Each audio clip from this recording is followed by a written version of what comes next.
Assalamualaikum warahmatullahi wabarakatuh. Salam sejahtera, salam kebajikan, Om Swastiastu, Namo Buddhaya. Selamat pagi. Apa kabar anak-anak semuanya? Bapak harap kalian semua dalam keadaan kondisi sehat. Berhubung kita masih dalam keadaan PSBB dengan menerapkan pola pembelajaran jarak jauh, dan mungkin ini akan insya Allah berakhir pada penghujung semester genap ini. Kita semua berharap kondisi menjadi baik. Baiklah anak-anak, untuk materi pada pagi hari ini Bapak akan mengulas mengenai politik tanam paksa sebagai kelanjutan pada bab 2 di semester genap ini. Yang semula kita sudah membahas, yaitu mengenai keadaan masyarakat Indonesia pada masa penjajahan bangsa Eropa, dimulai pada materi kedatangan bangsa-bangsa Eropa ke Indonesia, kemudian berdirinya VOC sampai kebangkrutannya, dan kemudian berdirinya Republik Batak, kemudian hancurnya Republik Batak dengan kedatangan bangsa Inggris ke Indonesia yang dipimpin oleh Lord Minto dan diutusnya Gubernur Jenderal Stanford Raffles pada tahun 1811 sampai 1816. Dan kemudian Indonesia atau Hindia Belanda diserahkan kembali kepada pihak pemerintah Belanda karena dianggapnya Belanda merupakan sekutu Inggris pada masa perang koalisi di benua Eropa pada saat itu. Nah, yang kita ulas yaitu mengenai kembalinya masa kolonial Belanda setelah beberapa tahun menghilang karena perannya digantikan oleh Inggris di Indonesia. Nah, pada mulai kolonial Belanda di Indonesia ini membahas mengenai politik tanam paksa sebagaimana kebijakan awal pada masa kolonial Belanda. Nah, beberapa penerapan politik nanti Bapak akan sampaikan setelah materi ini. Ada 3 sebenarnya. Yang pertama adalah politik tanam paksa, kedua politik pintu terbuka atau politik liberal, dan yang terakhir adalah politik etis. Yang pertama kita bahas kali ini yaitu mengenai politik tanam paksa. Tanam paksa diterapkan oleh pemerintah Belanda karena Belanda pada saat itu mengalami kekosongan kas atau mengalami kebangkrutan semasa perang koalisi, yaitu perang gabungan negara-negara Eropa melawan Republik Prancis saat itu di benua Eropa yang berlangsung pada tahun 1789 sampai 1815. Walaupun Belanda beserta sekutunya telah menang dalam perang koalisi, tetapi tidak serta-merta keadaan ekonomi Belanda pada saat itu membaik. Kita bisa melihat bahwa satu negara akan mengalami masa krisis apabila pengeluaran terlalu besar di negara tersebut terkuras untuk beberapa hal. Salah satunya adalah untuk mengadakan perang. Tanam paksa ini dicetuskan oleh seorang tokoh yang bernama Van den Bosch. Dia merupakan seorang tokoh moderat pada saat itu mengusulkan bahwa apabila kas Belanda ingin pulih kembali, maka harus mengikuti idenya, yaitu berupa penerapan tanam paksa di wilayah-wilayah jajahan Belanda pada saat itu, terutama salah satunya adalah di Indonesia. Karena teori Van den Bosch ini dianggap oleh kerajaan Belanda bisa mendapatkan keuntungan, sehingga Van den Bosch diangkat menjadi gubernur jenderal dan diutus untuk datang ke Hindia Belanda atau Indonesia pada saat itu pada tahun 1830 sampai 1870. Latar belakang tanam paksa. Seperti yang tadi Bapak sudah ulas, bahwa tanam paksa ini diterapkan sebagai salah satu kebijakan dari pemerintah kolonial Belanda adalah untuk mengisi kekosongan keuangan Belanda yang disebabkan oleh perang kemerdekaan dari Belgia maupun perang di Ponegoro yang berlangsung pada tahun 1825 sampai tahun 1830. Nah, kemudian ada beberapa perang lagi yang terjadi di Hindia Belanda atau di Indonesia pada saat itu, yaitu yang kita kenal salah satunya adalah Perang Padri yang terjadi di wilayah Sumatera Barat atau wilayah Sumatera pada tahun 1803 sampai 1838. Nah, pemerintah Belanda saat itu sangatlah menderita setelah perang koalisi yang sangat menguras kas negeri Belanda, kemudian ditambah lagi dengan perang yang terjadi di bumi jajahannya, salah satunya di Hindia Belanda, yaitu perang di Ponegoro atau perang Jawa dan perang Padri dan beberapa perang lainnya, sehingga Belanda mau tidak mau menerapkan politik tanam paksa untuk mengisi kas kerajaan Belanda yang pada saat itu mengalami kekosongan.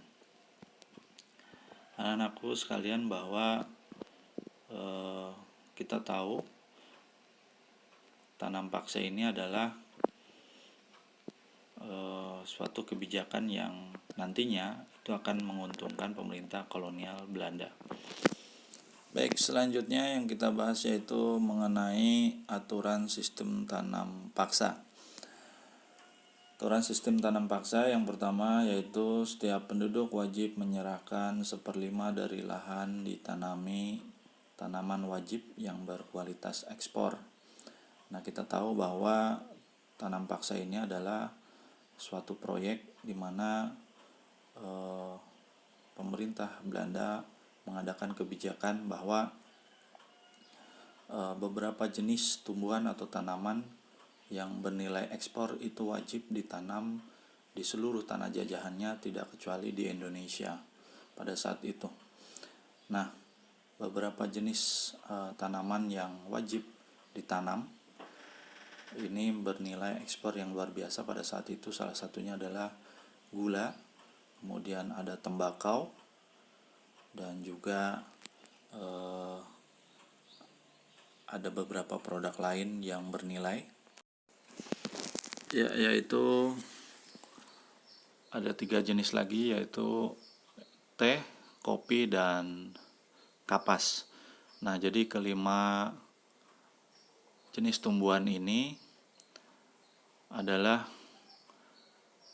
tumbuhan yang bernilai ekspor luar biasa pada saat itu, menggantikan nilai jual daripada rempah-rempah yang harganya sudah mulai menurun pada saat itu. Jadi kelima jenis tumbuhan tersebut wajib ditanam di bumi Indonesia, yaitu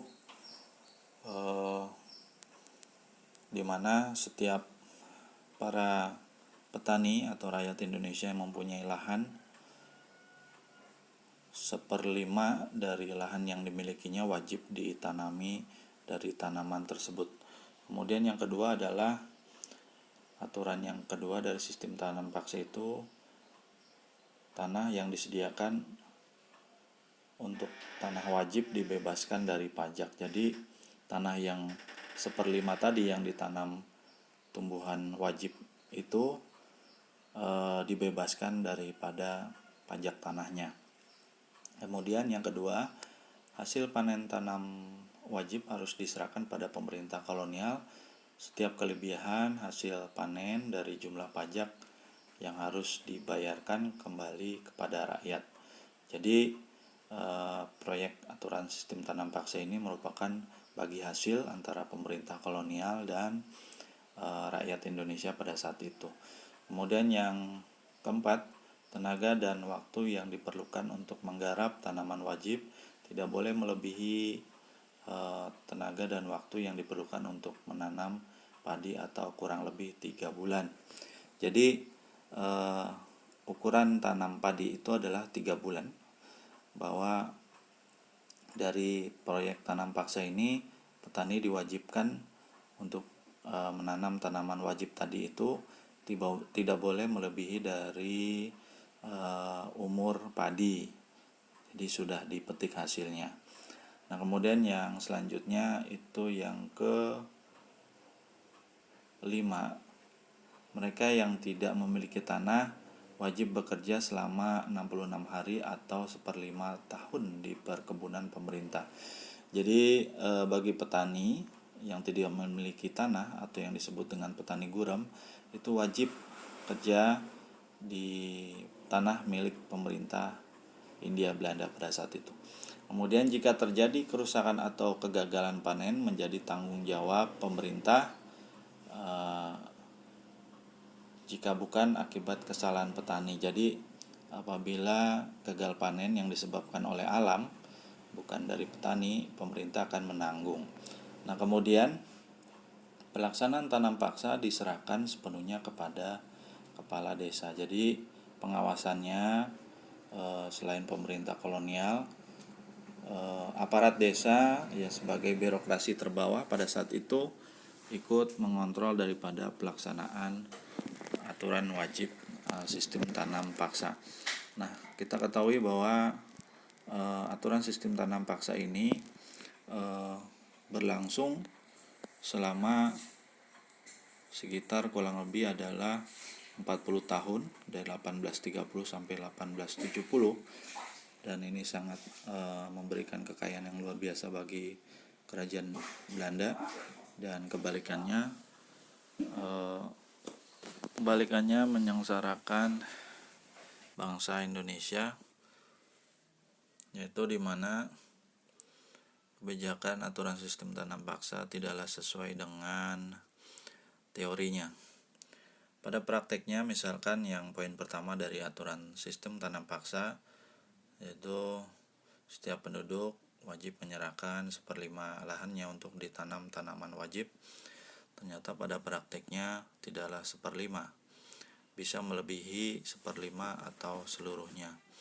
Nah, kemudian yang kedua, tanah yang disediakan untuk tanah wajib dibebaskan dari pajak. Ternyata rakyat juga masih dibebankan pajak tanah walaupun tanahnya sudah diserahkan untuk tanaman wajib. Kemudian hasil panen tanaman wajib harus diserahkan kepada pemerintah kolonial.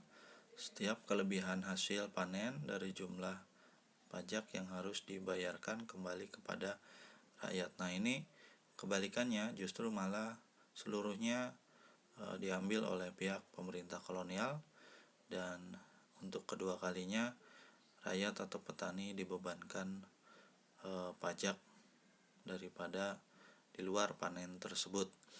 Nah, kemudian penyimpangan yang keempat yaitu dari aturan sistem tanam paksa, tenaga dan waktu yang seharusnya menggarap tanaman wajib tidak boleh melebihi umur padi 3 bulan, justru melebihi daripada umur menanam padi 3 bulan. Nah, kemudian penyimpangan selanjutnya dari aturan sistem tanam paksa yaitu mereka yang tidak memiliki tanah wajib bekerja selama 66 hari. Ternyata mereka yang tidak punya tanah bekerja di lahan wajib tanam paksa itu tidak lagi 66 hari, tapi seumur hidupnya dia selama dia tidak memiliki tanah. Nah, selanjutnya aturan yang selanjutnya yang disimpangkan oleh pemerintah kolonial yaitu jika terjadi kerusakan atau kegagalan panen tidak menjadi tanggungan petani apabila kerusakan tersebut disebabkan oleh alam atau bukan petani. Nah, ini baik kerusakan petani maupun alam menjadi tanggungan petani. Jadi seharusnya yang alam itu ditanggung oleh pemerintah, kerusakan yang disebabkan oleh di luar petani ditanggung oleh pemerintah, ternyata harus ditanggung oleh petani juga. Nah, kemudian untuk selanjutnya pelaksanaan tanam paksa diserahkan sepenuhnya kepada kepala desa.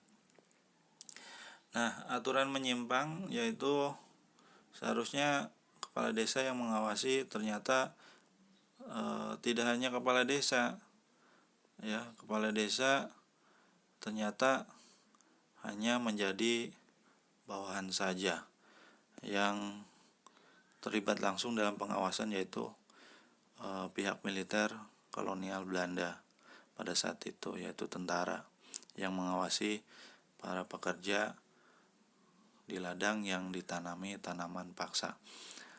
Nah, bisa jadi pada saat itu apabila kepala desanya juga tidak tegas dalam menindak daripada rakyatnya untuk menanam proyek tanam paksa ini, kepala desa tersebut juga bisa diikutkan dalam kerja di proyek tanaman paksa tersebut. Jadi inilah beberapa penyimpangan-penyimpangan dari aturan tanam paksa. Selain aturan tanam paksa berdasarkan teori dan praktiknya banyak yang disimpangkan oleh pihak kolonial Belanda. Nah, baik anak-anak, kita melihat bahwa ternyata pemerintah kolonial Belanda ini tidak konsekuen dalam menjalankan aturan kebijakan daripada sistem tanam paksa, sehingga banyak protes keras daripada kalangan politik Hindia Belanda maupun kalangan politik kerajaan Belanda pada saat itu menentang daripada aturan sistem tanam paksa yang dinilai oleh mereka menyengsarakan rakyat jajahan Hindia Belanda pada saat itu. Bencana kelaparan, kemudian korban daripada bencana kelaparan tersebut menimbulkan banyak penyakit dan kematian yang disebabkan bahwa rakyat sulit untuk mendapatkan pangan pada saat itu karena lahannya wajib ditanami oleh tanaman paksa atau tanaman ekspor tersebut, sehingga rakyat dalam kehidupan kesehariannya sulit untuk mencari makan atau mencari nafkah, sehingga menimbulkan wabah penyakit dan kematian yang luar biasa pada saat itu di bumi Hindia Belanda. Kemudian aturan tanam paksa ini walaupun menimbulkan kesengsaraan bagi pihak kolonial Belanda, tetap sebenarnya mendatangkan keuntungan yang luar biasa bagi pihak kolonial Belanda pada saat itu. Walaupun sebaliknya mereka menganggap bahwa pemerintah Belanda rugi menerapkan aturan ini karena dinilainya aturan ini masih bersifat tradisional dan sulit untuk mencari kekosongan dari kas Belanda yang pada saat itu terjadi. Jadi pada dasarnya pemerintah kolonial Belanda setelah menerapkan aturan sistem tanam paksa ini, mereka menilai bahwa tanam paksa ini tidaklah mendapatkan untuk keuntungan bagi mereka, tapi justru kerugian bagi mereka. Karena banyak pelanggaran-pelanggaran yang dianggap mereka itu dilakukan oleh para petani atau rakyat Indonesia pada saat itu, dan para prefektur atau pengawas daripada aturan tanam paksa pada saat itu.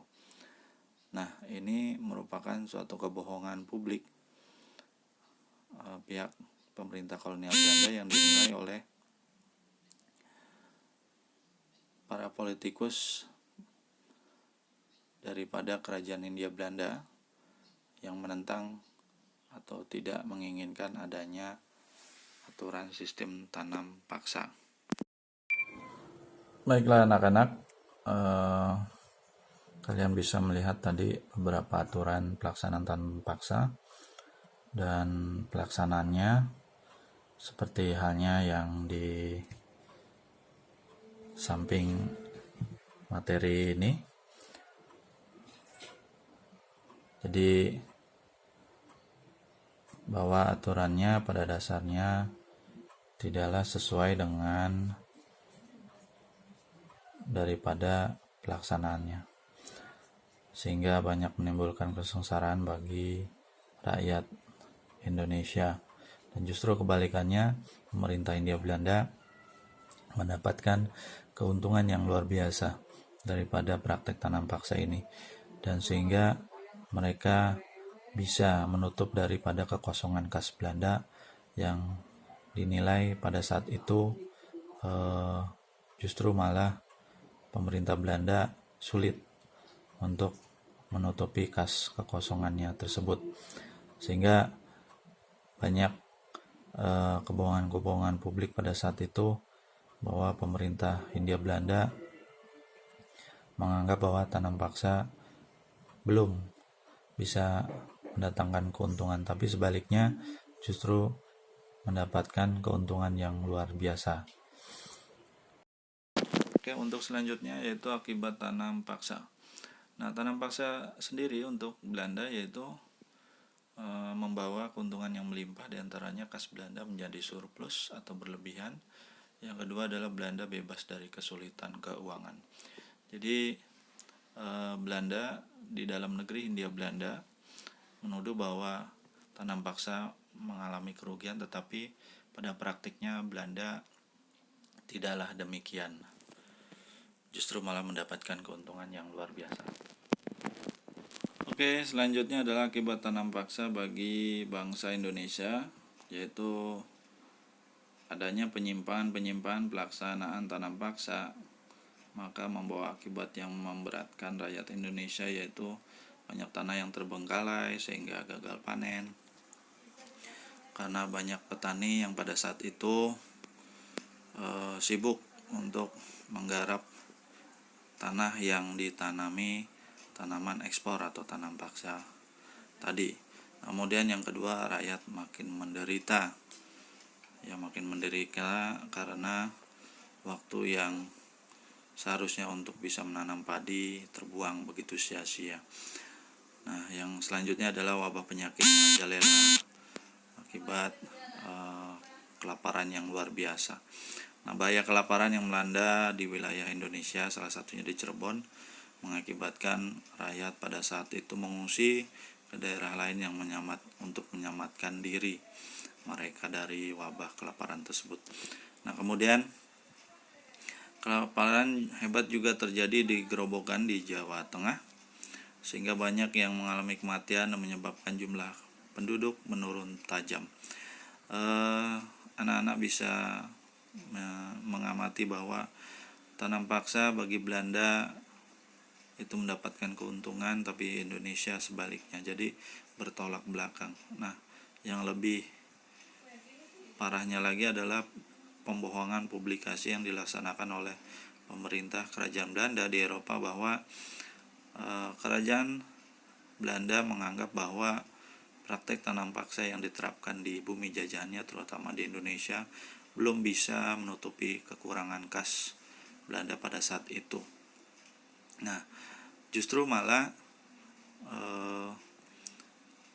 kebohongan publik yang dilaksanakan oleh kerajaan Belanda tersebut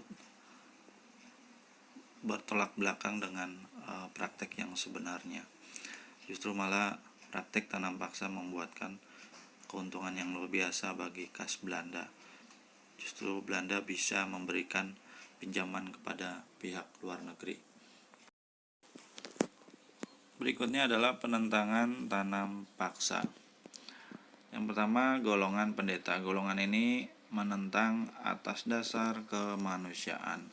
Adapun tokoh yang mempelopori penentangan ini adalah Baron van Hove. Baron van Hove merupakan seorang pendeta Belanda yang pada saat itu berada di negeri Hindia Belanda atau Indonesia, dan beliau melihat banyak kesengsaraan yang ditimbulkan daripada tanam paksa, sehingga beliau menulis dalam buku catatannya yang dipublikasi di negeri Hindia Belanda bahwa tidaklah kerajaan Belanda melihat bahwa keuntungan yang ditimbulkan dari tanam paksa ini banyak diakibatkan dari penderitaan rakyat Indonesia pada saat itu. Kemudian yang kedua adalah protes yang ditimbulkan golongan liberal. Yang pertama, golongan liberal terdiri dari pengusaha dan pedagang, diantaranya Dewas Dekker dengan nama samaran Multatuli yang menentang tanam paksa dengan mengarang buku berjudul Max Havelaar. Kemudian yang berikutnya, golongan liberal yang mengadakan protes adalah Frans van de Putte dengan mengarang buku yang berjudul Zwicker Contracten atau kontrak kerja. Nah, inilah penentangan-penentangan yang ditimbulkan akibat tanam paksa tadi. Ya, baik, untuk berikutnya adalah penghapusan pelaksanaan tanam paksa secara bertahap yang dilakukan oleh pemerintah kerajaan Belanda akibat protes keras di negerinya.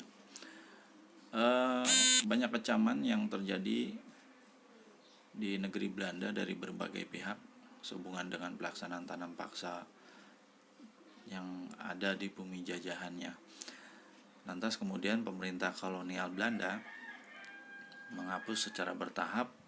Yang pertama yaitu pada tahun 1860 untuk tanaman lada dihapus, dan tahun 1865 tanaman nila dan teh dihapus, dan 5 tahun berikutnya pada tahun 1870 seluruh jenis tanaman dihapus kecuali kopi di Priangan atau di Jawa Barat. Nah, ini praktek penghapusan daripada pelaksanaan tanam paksa. Tetapi di lapangan, pemerintah kolonial Belanda masih tetap saja mempraktekkan tanaman-tanaman ekspor ini tetap ditanam dan dipaksa di perkebunan-perkebunan Hindia Belanda sampai praktek politik pintu terbuka atau politik liberal.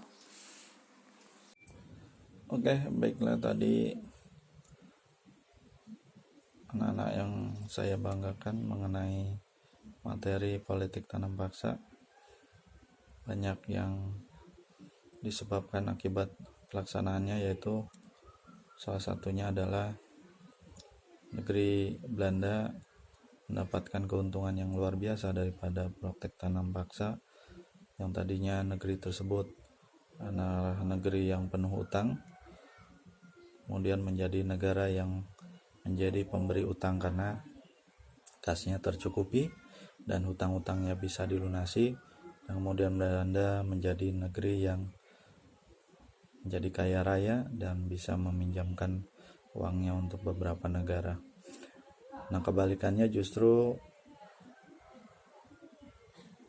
bagi Indonesia sendiri adalah kesengsaraan yang ditimbulkan dari praktek tanam paksa tersebut.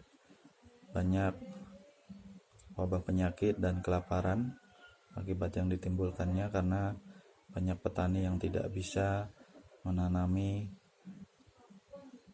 tanahnya dengan tanaman padi, atau pangan sehingga berakibat kelaparan dan penyakit bagi rakyat Indonesia pada saat itu. Oke, tibalah saatnya untuk mengakhiri materi atau pelajaran pada hari ini.